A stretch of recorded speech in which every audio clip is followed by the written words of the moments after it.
Yes. The derailment, the RT. That was not happy. No. Okay, so just multiple passengers for those of you just joining us this morning. Line 3, train on there for the Scarborough RT, derailed yesterday. Tam, you said it kind of flipped off the tracks a little bit here, and not flipped, but yeah, it shook everybody up. Right, and shook everyone detached up from the other one. You're seeing the visuals here right now. Yeah. There's about 45 people on board, about 5 people getting hurt. Thankfully, not more than that, and nothing too serious with it.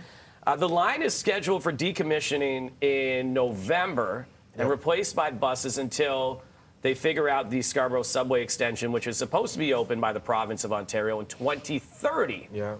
So these buses are going to be doing that for the next few days as well until they figure out what they're going to do. So a short-term thing.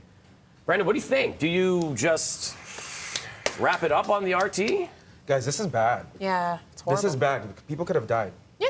Right? And Tam, you said this earlier, like this mode of transportation, the RT, it's an outdated form of technology. It should have been closed a long time ago. Of course, this Scarborough RT, the subway, should have been an LRT. It's been a hot political potato for so long. They finally decided that it is going to be a subway.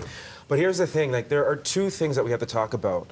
Yes, it's great when the TTC can expand, right? That's what we're seeing with Eglinton, what we're seeing with the Ontario Line, what we're seeing with the Scarborough subway extension.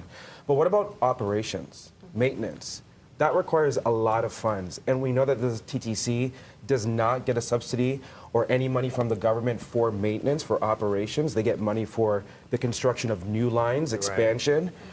And what the reality is that every mayor that has held office has said this, that they need help. You can't just fund the system from the fare box, or else you have this problem where this massive organization that services millions of people, it just can't fund itself. They don't have the maintenance to do so, the funds to maintain the system. And what would have happened if we were reporting about people dying today? I know. No, seriously. Yeah. Like, we got to get our act together. Like, we are the premier city in this country, and like we got a system that's literally falling apart. No pun intended. And I hate to say it, and you know what? It's the truth. I'm going to say it. Scarborough gets the short end of the stick All the forever. time. I shouldn't hate to say it. I hate that it is the case. The reality. All the time. But Scarborough gets the short end of the stick. Yeah. It is true, and that's why there is this very much outdated system that is running out there.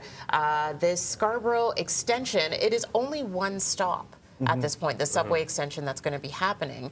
People want to be able to travel from Scarborough here to the downtown core seamlessly, just like you're able to do in other places. So as much as we're doing this one stop, should it be more, and could we have done that now? Yeah. And what happens in the meantime when the RT, if it does ever go back up, when it is shut down in November? Even the shuttle buses, really, that's not enough. People are going to have to deal with shuttle buses for quite a long time on that road. No one wants to be doing that, especially in the winter, as you're mentioning, right? And look, thank goodness GO Transit's been decent and expanded out for the east and west end and the north ends of the city. Because I know, you know, growing up in Ajax and you Pickering, where you are at now, people will drive into Scarborough, will go to Scarborough Town Center, hop on the RT, and then take the subway down. That was a big mode of transportation, not just for people in Scarborough, but outside of there as well, because there isn't enough there. We will never be a world-class city until we get our act together when it comes to public transit. It's time for Toronto to fix up. City. Yeah. It's time for the city to fix up, and the province has to step in and help out too. Yeah. We'll be chatting with Stuart Green from the TTC at 7:30 this morning. Right now it is 7:01. Tam's got your news.